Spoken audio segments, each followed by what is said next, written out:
Hi friends, welcome back to my channel. ഇന്ന് നമ്മൾ ഉണ്ടാക്കാൻ പോകുന്നത് ഇടിയപ്പത്തിൻ്റെയും പാലപ്പത്തിൻ്റെയൊക്കെ കൂടെ കഴിക്കാൻ പറ്റുന്ന തേങ്ങാപ്പാൽ ഒഴിച്ചുണ്ടാക്കുന്ന മുട്ടക്കറിയാണ്. എങ്ങനെയാണ് ഈ ഈസി റെസിപ്പി ഉണ്ടാക്കുന്നതെന്ന് നോക്കാം. ആദ്യം തന്നെ ഒരു പാൻ ചൂടാക്കി അതിലേക്ക് 1 ടേബിൾ സ്പൂൺ വെളിച്ചെണ്ണ ഒഴിച്ചു കൊടുക്കുക. ഇനി ഇതിലേക്ക് മുഴുവൻ മസാല ചേർത്ത് കൊടുക്കാം. ഇതിനോടൊപ്പം തന്നെ 4 വെളുത്തുള്ളി ചെറുതായി അരിഞ്ഞതും 1 ഇഞ്ച് നീളമുള്ള ഇഞ്ചി ചോപ്പ് ചെയ്തതും ചേർത്ത് കൊടുക്കണം. വെളുത്തുള്ളിയൊക്കെ ഒന്ന് മൂത്ത് വരുമ്പോൾ ഇതിലേക്ക് 2 മീഡിയം സൈസിലുള്ള സവാള നീളത്തിൽ അരിഞ്ഞത് ചേർത്ത് കൊടുക്കാം. കുറച്ച് ഉപ്പും കൂടെ ചേർത്ത് പെട്ടെന്ന് തന്നെ ഒന്ന് വഴറ്റിയെടുക്കാം.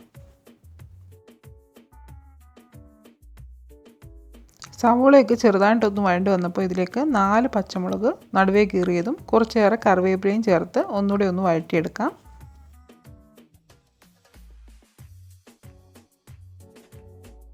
സവാള ഇവിടെ വഴണ്ട് വന്നിട്ടുണ്ട്. ഇനി ഇതിലേക്ക് 1/2 ടീസ്പൂൺ മഞ്ഞൾപ്പൊടി, 3/4 ടീസ്പൂൺ ഗരം മസാല, 3/4 ടീസ്പൂൺ കുരുമുളക് പൊടിച്ചതും കൂടെ ചേർത്ത് കൊടുക്കാം. ഇനി ഇതെല്ലാം നന്നായിട്ടൊന്ന് ഇളക്കി ഇതിൻ്റെ പച്ചമണം മാറുന്നത് വരെ ഒന്ന് വഴറ്റിയെടുക്കുക.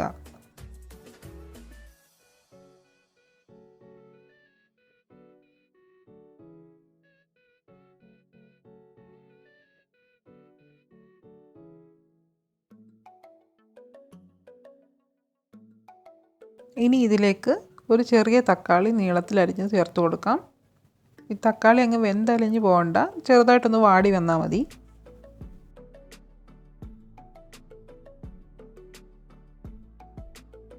ഇനി ഇതിലേക്ക് 1 കപ്പ് കട്ടി കുറഞ്ഞ തേങ്ങാപ്പാൽ ചേർത്ത് കൊടുക്കാം, 2ാം പാൽ.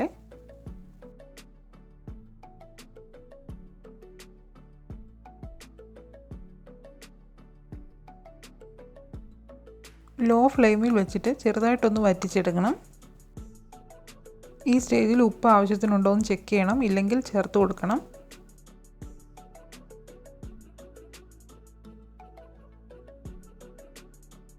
ഇനി നമുക്കിതിലേക്ക് 1/2 കപ്പ് കട്ടിയുള്ള തേങ്ങാപ്പാൽ ചേർത്ത് കൊടുക്കണം.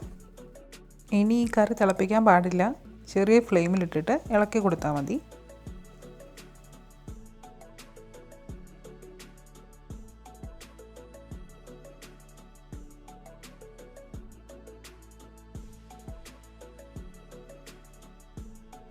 ഇനി ഇതിലേക്ക് നമ്മൾ പുഴുങ്ങി മാറ്റി വെച്ചിരിക്കുന്ന മുട്ട ചേർത്ത് കൊടുക്കാം. ഞാനിവിടെ 4 മുട്ടയാണ് എടുത്തിരിക്കുന്നത്. അത് നടുവേ കീറി ഇതിലേക്ക് ഇട്ട് കൊടുക്കുന്നുണ്ട്. മുട്ട മുറിഞ്ഞു പോകാതെ എങ്ങനെ പുഴുങ്ങിയെടുക്കാമെന്നുള്ളത് നേരത്തെ മുട്ടക്കറി ഉണ്ടാക്കിയതിനകത്ത് പറഞ്ഞിട്ടുണ്ട്. ഇനി ഇതിലേക്ക് നമ്മുടെ എരിവിന് ആവശ്യത്തിനുള്ള പെപ്പർ പൗഡർ ചേർത്ത് കൊടുക്കാം. ഒരു 1/4 ടീസ്പൂൺ ഗരം മസാലയും കൂടെ ചേർക്കുന്നുണ്ട്. ഇനി ഈ മസാലയെല്ലാം നമ്മളുടെ മുട്ടയിൽ പിടിക്കുന്ന വിധം നന്നായിട്ടൊന്ന് ഇളക്കി യോജിപ്പിക്കുക. മുട്ട പൊടിഞ്ഞു പോകാതെ പ്രത്യേകം ശ്രദ്ധിക്കണം.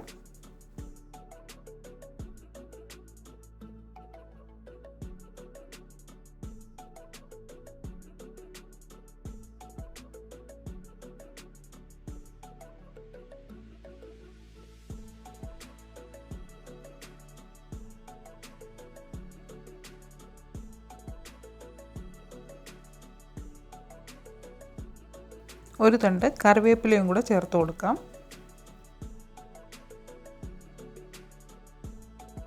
തേങ്ങാപ്പാൽ ചേർത്തുണ്ടാക്കുന്ന മുട്ടക്കറി ഇവിടെ റെഡി ആയിട്ടുണ്ട്. നിങ്ങൾ ആദ്യമായിട്ടാണ് എൻ്റെ ചാനൽ കാണുന്നതെങ്കിൽ സബ്സ്ക്രൈബ് ചെയ്യാനും വീഡിയോ ഇഷ്ടമായെങ്കിൽ ലൈക്ക് ചെയ്യാനും ഷെയർ ചെയ്യാനും മറക്കരുതേ. അടുത്ത ഒരു ഈസി റെസിപ്പിയുമായി വീണ്ടും കാണാം. Thanks for watching.